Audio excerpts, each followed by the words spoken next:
その古い技術、誰も評価しませんは洗練されたスーツをまつわった男の声が、静筆な工房に響いた。その声には、冷たい嘲笑と、拭いが体型別がにじんでいた。彼は、机に向かう老職人の背中に向かって、吐き捨てるように言葉を続けた。あなたのやり方は、この時代の敗北者です。老人は何も言わない。ただ、震える指先で小さなネジをつかむ。その震えは、怒りか、悲しみか。これは、古き良き技術を軽蔑された、一人の老職人の物語。彼が再び、その震えを止めるまでの、そして世界がひっくり返るまでの、ささやかな戦いの記録である。物語は、2ヶ月前に遡る。鈴木さん、これ、古い道具でやらないでくださいよ。衆議部門の責任者、若手部長の佐々木は、そう言って鈴木の手元をじろりと見た。テーブルの上には、使い込まれて光沢を放つ小さなドライバーセットと、虫眼鏡。佐々木は、それらを一別するなり、鼻で笑った。いつまでそんな非効率的なことを続けるつもりですか。新しい自動診断機を使えば、一瞬で終わる話でしょうが。鈴木という男は、今年で72歳になる。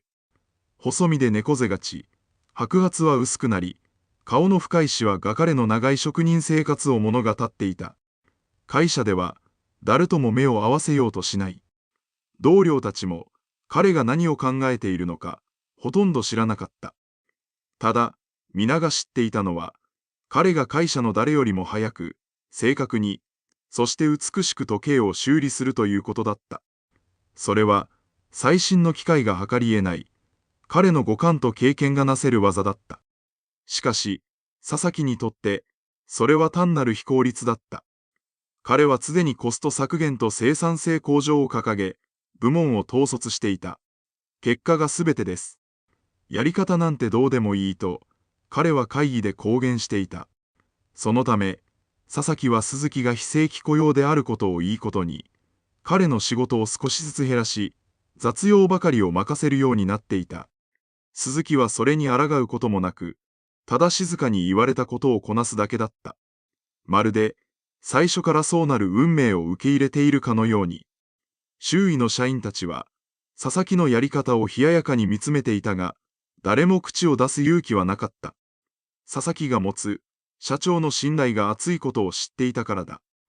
ある日の夕方、経理部の若い女性社員、山田は、コピー機の故障を直していた。彼女の向こう側、窓から見える駐車場に、一台の高級車が止まる。佐々木だった。彼はいつも、就業時間ギリギリに会社に来て、定時には帰る。だが、その日、彼は珍しく荷物を抱えていた。その荷物の中には、見慣れた箱があった。それは、佐々木が廃棄と決めた、高価な時計の箱だった。山田は目を凝らしたが、よく見えなかった。一体、何をしているんだろう。彼女の疑問は、ただ漠然としたものだった。数日後、佐々木は、鈴木を呼び出した。これ、もう廃棄で彼の手にあったのは、きらびやかな金色の時計。それは、海外の著名なコレクターが修理を依頼してきた、非常に希少価値の高いものだった。佐々木は、その時計を鈴木の目の前に置いた。古い技術でちまちまやるよりも、新品に交換した方が、コストも時間も大幅に削減できる。しかし、佐々木さん、これは、鈴木が言葉を濁す。彼はこの時計の機構が、ただの複雑なものではないことを知っていた。だが、佐々木は彼の言葉を最後まで聞くことはなかった。その古い技術、誰も評価しません冒頭の、あのセリフだった。鈴木は、静かに時計の入った箱を閉じた。彼の瞳には、深い悲しみの色があった。その指先が、再びかすかに震えた。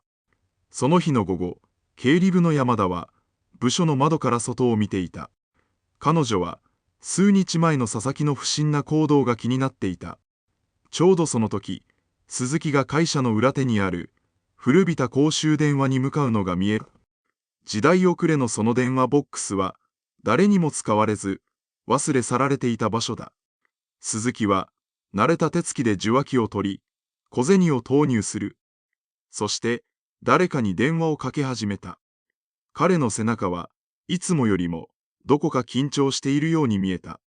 なぜ、わざわざあんな古い電話を。山田は、その行動に奇妙な違和感を覚えた。もし、彼が誰かに電話をかける必要があるなら、会社の固定電話や携帯電話を使えばいい。それなのに、彼は人目につかない場所で古い公衆電話を使っている。彼女の直感が何かおかしいと告げていた。彼女は、その公衆電話の番号をメモしようとしたが、鈴木の背中に阻まれ、途中で諦めた。しかし、彼女は決意した。次に彼が電話をかけるときには、必ずその番号を調べる。それは、彼女の好奇心から来る行動だった。山田は、翌日も注意深く鈴木の行動を観察した。彼はいつも通り、黙々と与えられた雑用をこなしている。だが、その日の夕方、再び彼は会社の裏手へと向かった。山田は、今度こそとばかりに、彼の後を追った。距離を置き、彼が公衆電話の受話器を取り、ダイヤルを回すのを待った。指がキーを叩く音が、静かな夕暮れの空気の中で、かすかに聞こえる。彼女はスマートフォンを取り出し、その音を録音した。そして、その音をもとに、慎重にダイヤル番号を特定しようと試みた。市外局番、そして何度か聞き直すうち、数字の羅列が明らかになった。それは、見慣れない番号だった。山田は、その番号をスマートフォンの検索窓に入力する。検索結果に表示されたのは、意外な単語だった。スローンタワープライベートジェット管制塔。そこには、世界の富豪たちが利用する、プライベートな空港の管制塔の番号だと書かれていた。山田は、自分の目が信じられなかった。なぜ、会社の時計職人が、そんな場所に電話をかけるのだろうか。彼は一体、何者なのだろうか。鈴木は、電話を終えると、また静かに会社に戻っていった。その後ろ姿は、いつものように背中を丸め、目立たない存在のままだった。しかし、山田にとって、その姿はもう、ただの老人には見えなかった。彼の行動の裏には、何か大きな秘密が隠されている。それは、彼女の好奇心を強く刺激した。山田が鈴木の行動の真意を探ろうと決意した矢先、事態はさらに悪化した。佐々木は、鈴木の修理技術が非効率であるという理由を盾に、彼を完全に愚問から排除しようと動き始めたのだ。彼は、鈴木に一切の修理業務を与えなくなった。その代わりに、社内の備品管理や清掃といった雑用を割り振った。老人は、やはりこういった単純作業の方が向いていると、佐々木は周囲に公言した。鈴木は、それらの指示に一切反抗することなく、黙々とこなした。床を拭き、ゴミを集め、備品のリストを淡々と確認する。しかし、その表情は、どこか遠くを見つめているかのように、空虚だった。彼の技術を尊敬していた会社員たちは、静かに憤りを感じていた。あんなにすごい人なのに佐々木部長は、結果しか見ていない彼らの不満の声は、しかし、佐々木の耳には届かない。彼は、自分の権威を確固たるものにしようと、ますますその排除を強めていった。そして、例の希少な金色の時計が、佐々木によって廃棄された。彼は、廃棄処分を装い、それを自分の私物として持ち出した。その時計が、彼が密かに裏で手掛けているオークションサイトに出品されることを誰も知らなかった。佐々木は、その時計を売却し、得た利益を不正に自分の懐に入れようと目論んでいた。彼は、鈴木がその時計に特別な思いを抱いていることを知っていた。だが、その思いを利用し、嘲笑うかのように、時計をオークションにかける。それは、技術と信頼を軽蔑する、佐々木にとっての最後の仕上げだった。時計が出品されるオークションの日が、刻一刻と近づく。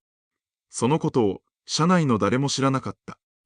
佐々木の行き過ぎたやり方は、社内で不穏な空気を生み出していた。特に、若手社員たちの間では、SNS の非公開グループで佐々木への不満が噴出していた。佐々木部長のやり方、本当にひどい鈴木さんの技術は、うちの会社の一番の強みだったのにあれじゃ、会社の信頼も失うそんな中、経理部の山田は、その不満をただ聞いているだけでなく、行動に移し始めた。彼女は、鈴木が清掃する備品室に、缶コーヒーをそっと置いた。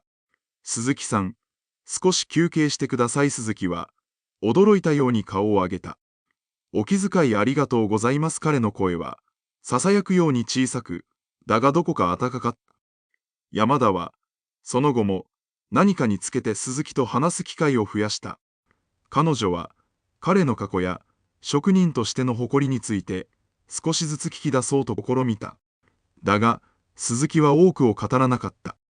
ただ、彼の静かな眼差しは、言葉よりも雄弁に、技術への深い愛を物語っていた。山田は、彼の内なる情熱に触れ、自分が効率や利益という表面的な価値観にとらわれていたことに気づき始めた。ある日の昼休み、山田は佐々木と鉢合わせした。佐々木は、不機嫌な様子で彼女に言った。山田さん、無駄なことに時間を費やさない方がいい。彼のような時代遅れの人間に関わっても、何も生まれないでも、佐々木部長。彼にしかできない技術があるのでは。山田は、勇気を出してそう言った。佐々木は、嘲笑うかのように鼻を鳴らした。非効率的なものは、無駄な時間です。会社の将来のためには、切り捨てるべきなんだよ。彼の言葉は、山田の心に深く刺さった。それは、会社全体を覆う、冷たい合理主義の象徴だった。しかし、山田は諦めなかった。彼女は、鈴木が公衆電話からかけた番号を、密かに上司の許可を得て、会社のデータベースで紹介してみた。その結果、さらに衝撃的な事実が明らかになった。その電話番号は、世界的にも有名な大富豪、ジョン・ハリソン氏のプライベートジェットの管制塔の番号だと、会社のデータベースに登録されていたのだ。ジョン・ハリソン氏は、日本の企業に投資している大株主で、佐々木が社長の信頼を得るきっかけとなった最大の顧客でもあった。なぜ、鈴木さんが、ジョン・ハリソン氏の関係者に電話を、山田の心は困難に満ちていた。その夜、鈴木は帰宅後、小さな部屋の隅にある古い金庫を開けた。中には、手帳が一冊入っていた。それは、彼がかつて専属と軽職人として抱えていた、ジョン・ハリソン氏との思い出が綴られた日記だった。日記には、彼がハリソン氏の時計の修理をしながら、人生の哲学を語り合った日々が記されていた。技術は、単なる道具ではない。それは、人との信頼をつなぐ、生き物のようなものだ。ハリソン氏の言葉が、今も彼の心に響いている。鈴木の指が、日記のページをたどっていく。そこには、20年前にハリソン氏が彼に託した、ある秘密の記録があった。残資産の譲渡に関する遺言書は、私が最も信頼する者によって、特別な時計の中に隠される。その時計の秘密の解情報を知るのは、その時計を修理した者、そして私だけだ。鈴木は、その時計が、佐々木が廃棄した、金色の時計であることを知っていた。そして、その時計が、ハリソン氏の遺言書を収める唯一無二の場所であることも。鈴木は、会社の備品室で床を磨きながら、心の中で静かに決意を固めていた。佐々木は、ただの時計を盗んだのではない。彼は、ハリソン氏の莫大な資産を横領しようとしている。そして、その鍵となるのが、彼の目の前で廃棄されたはずの時計なのだ。鈴木は、この不正を暴かなければならない。それは、ハリソン氏との信頼の証であり、職人としての最後の誇りでもあった。彼の瞳は、もはや空虚ではなかった。そこには、静かな怒りと、強い石の炎が宿っていた。彼は、かつて世界中の富豪から信頼された伝説の時計職人、その真の姿を取り戻そうとしていた。明日、その時計はオークションに出品される。その前に、すべての準備を整えなければならない。鈴木は、まず、佐々木が廃棄した時計のシリアルナンバーを、彼の記憶から呼び起こした。その番号は、彼の頭の中に、まるで焼き付いたかのように鮮明に残っていた。次に、彼はそのシリアルナンバーを、会社の古い書類の山から探し出すことにした。佐々木が管理する最新の電子データではなく、誰も火に留めない、紙の記録だ。備品室の清掃を装い、鈴木は過去の修理記録が保管されている書庫に入った。埃を被った段ボール箱の中には、30年前の記録もそのまま残されている。あった彼は、目的のシリアルナンバーが記載された、薄汚れた修理伝票を見つけた。そこには、修理内容として遺言書海上用特殊機構の調整と記されていた。これは、彼が20年前にハリソン氏から依頼を受けて、遺言書を時計に隠した時の記録だった。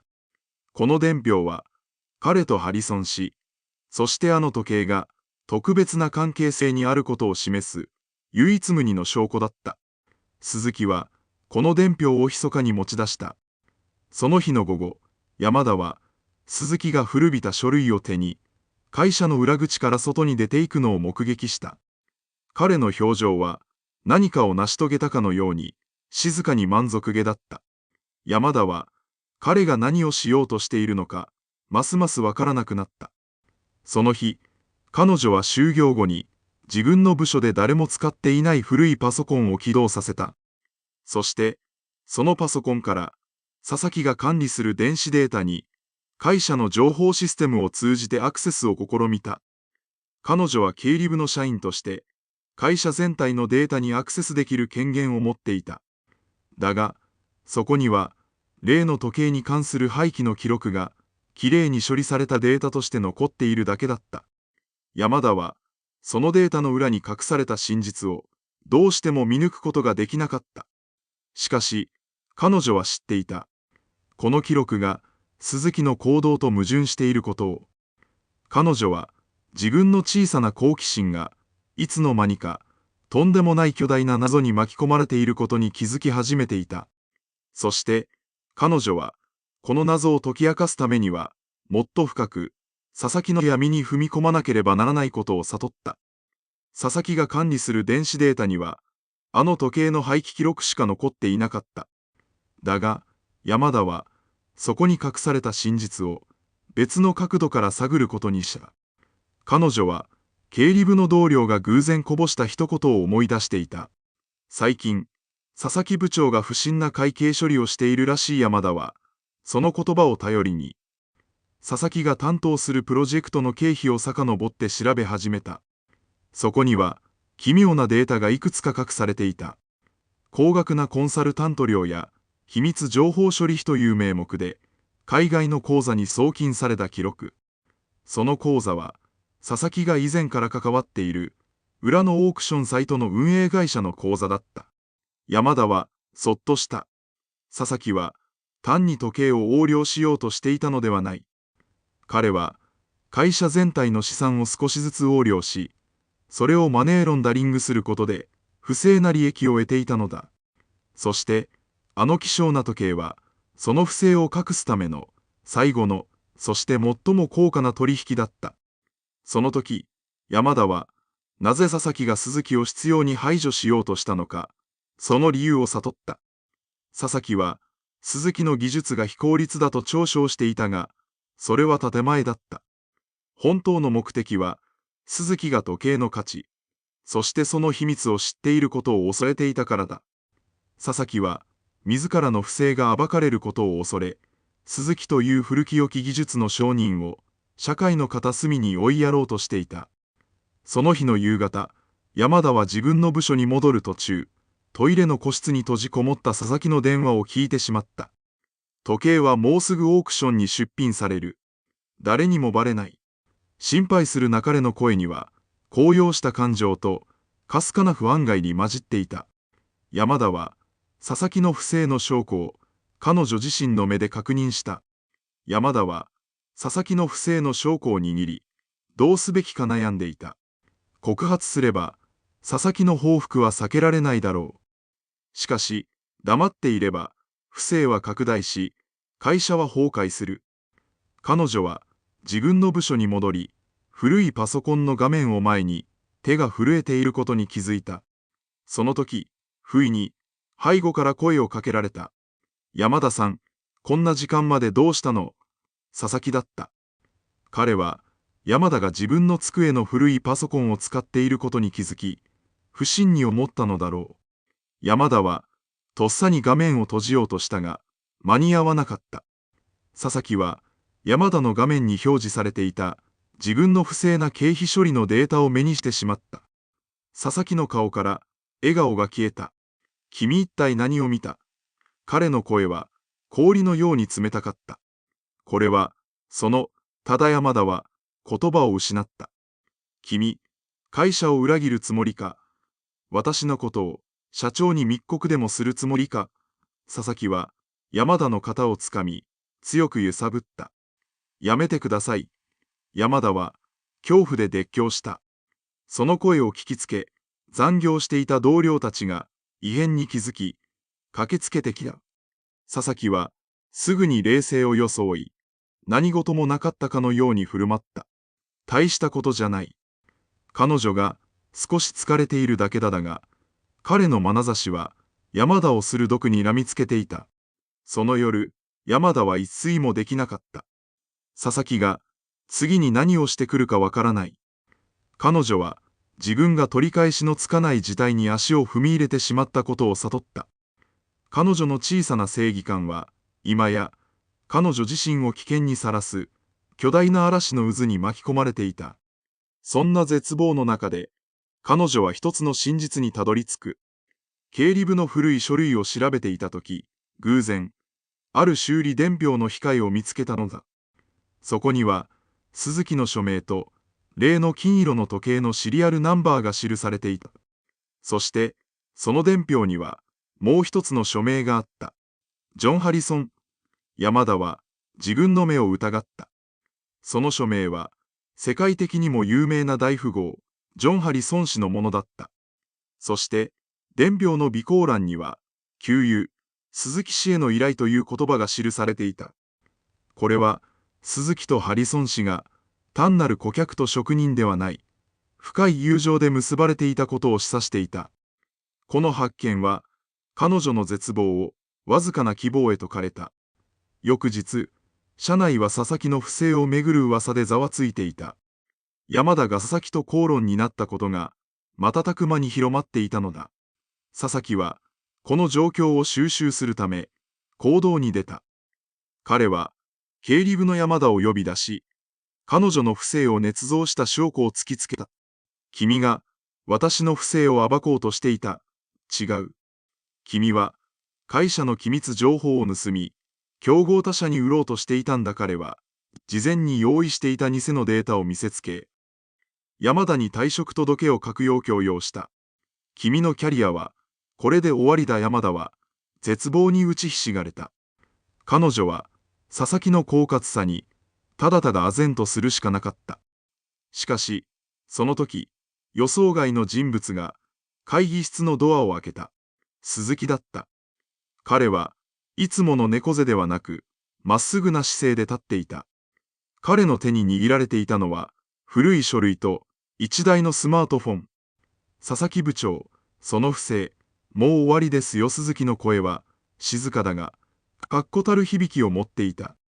佐々木は、驚きと怒りで顔を歪めた。なんだ、お前、黙っていろ。私は、黙って入られません。鈴木は、そう言って、スマホの画面を佐々木に向けた。そこには、佐々木のオークションサイトのログイン画面が表示されていた。これは、どういうことですか？佐々木は、山田を脅した時と同じように、鈴木を睨みつけた。だが、鈴木はひるむことはなかった。私は、あなたが言った不正の証拠を、すべて把握しています。鈴木は、そう言って、懐からもう一つの書類を取り出した。それは、彼が20年前に修理した、あの金色の時計の修理伝票の原本だった。そこには、修理内容として遺言書海上用特殊機構の調整と記されている。佐々木は、この伝票が意味するものを理解し、顔面が蒼白になった。彼は自分がただの時計ではなく、ハリソン氏の全資産の鍵となる時計を横領しようとしていたことを悟った。佐々木は最後の抵抗を試みる。そんなもの、偽物だ。しかし、鈴木は動じなかった。いいえ、これは本物です。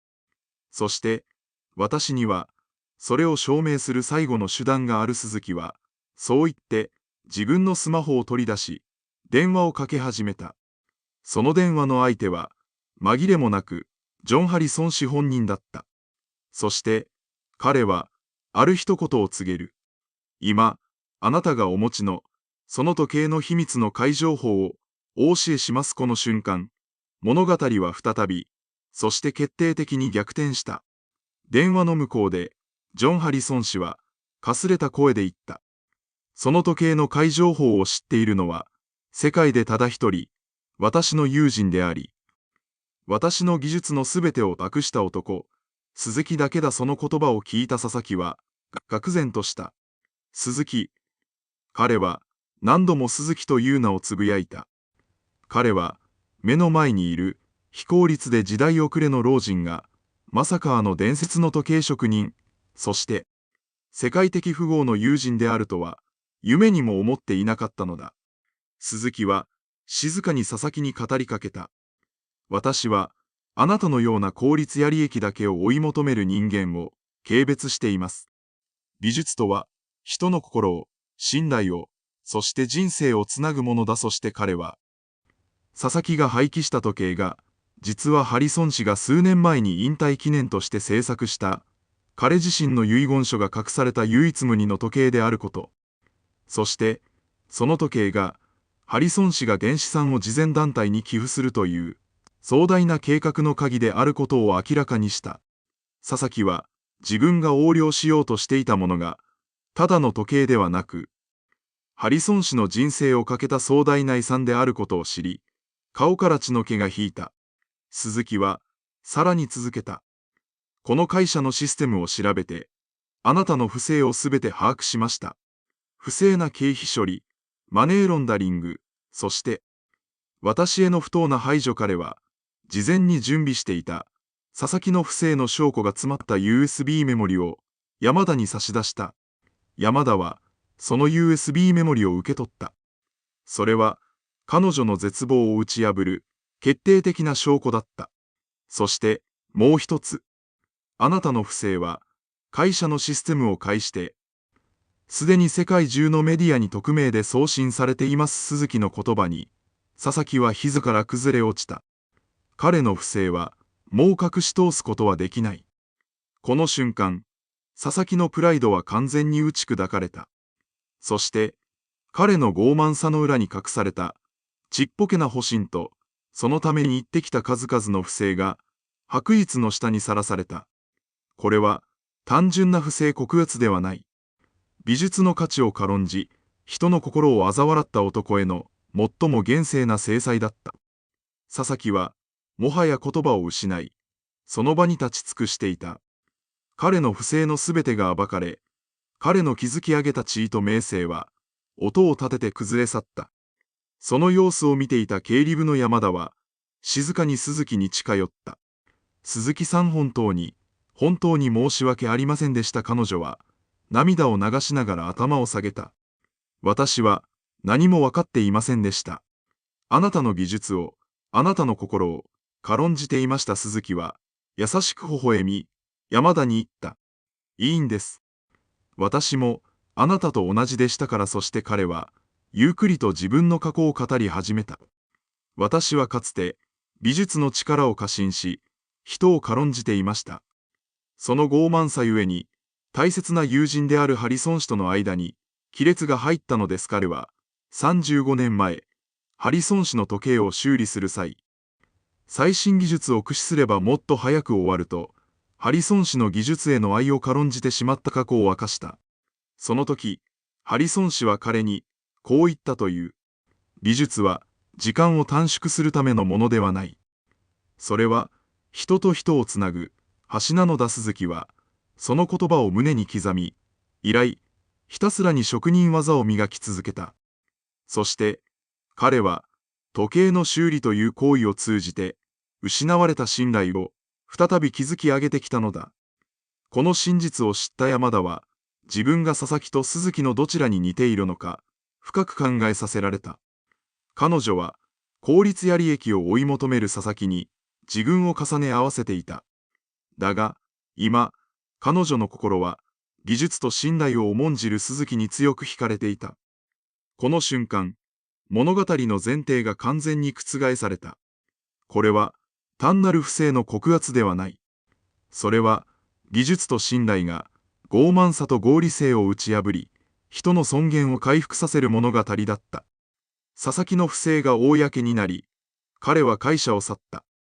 社内には、大きな混乱が起こったが、同時に、すがすがしい空気が満ちていた。鈴木は、再び、時計修理の仕事に戻った。だが、もう彼は、誰にも軽んじられることはない。彼の仕事ぶりは、多くの社員から尊敬の眼差しで見つめられていた。そして、彼のもとには、若い社員たちが、古い技術を学びたいと、次々に集まってきた。その中心にいたのは、経理部の山田だった。彼女は、退職届を破り捨て、鈴木に深く頭を下げた。鈴木さん、私を弟子にしてください。鈴木は、優しく微笑んだ。技術は、誰でも学べます。ですが、大切なのは、その技術に、あなたの心を込めることです。彼女は、単なる効率や利益だけを追い求めていた自分から、技術と信頼の価値を重んじる新しい自分へと、静かに生まれ変わろうとしていた。彼女は、鈴木から一本の小さなドライバーを渡された。それは、彼が何十年も使い続けてきた古い道具だった。この道具には、私の人生が詰まっています。そして、これから、あなたの人生も詰まっていくでしょう。山田は、その言葉に、深く感動した。彼女の心は、ようやく、本当の居場所を見つけたかのように、静かに満たされていた。数年後、会社の入り口に、新しい看板が掲げられていた。鈴木精密と蛍光棒。そこには、若手社員たちが、熱心に古い道具を手に、時計の修理に励んでいる姿があった。彼らは、効率や利益ではなく、技術の持つ真の価値を追い求めていた。その中心で、山田は、師匠である鈴木の隣で、真剣な眼差しで小さな歯車を調整していた。彼女の指先は、もはや震えてはいなかった。そこには、技術への深い敬意と、職人としての誇りが宿っていた。鈴木は、静かに言った。山田、技術は、人の心を映し出す鏡のようなものです。心が荒れていれば、技術も荒れる。心が穏やかであれば、技術も美しくなる。彼の言葉は、山田の心に深く響いた。彼女は、単なる時計の修理技術だけでなく、生き方そのものを、彼から学んでいた。その時、一本の電話が鳴った。それは、ハリソン氏のプライベートジェットの管制塔からの電話だった。山田は、その電話を受け、流暢な英語で応対した。はい、鈴木精密と蛍光棒です。ハリソン様ですね。はい、承知いたしました。彼女は、もはやただの経理部の女性社員ではない。彼女は、技術と信頼をつなぐ、新しい時代の職人として、その第一歩を踏み出していた。物語は、一人の老職人の尊厳回復の物語から、世代を超えて、技術と信頼の絆が受け継がれる、希望に満ちた未来の物語へと変貌していた。そして、それは、今を生きる私たちに、こう問いかけている。本当に大切なものは、何ですか？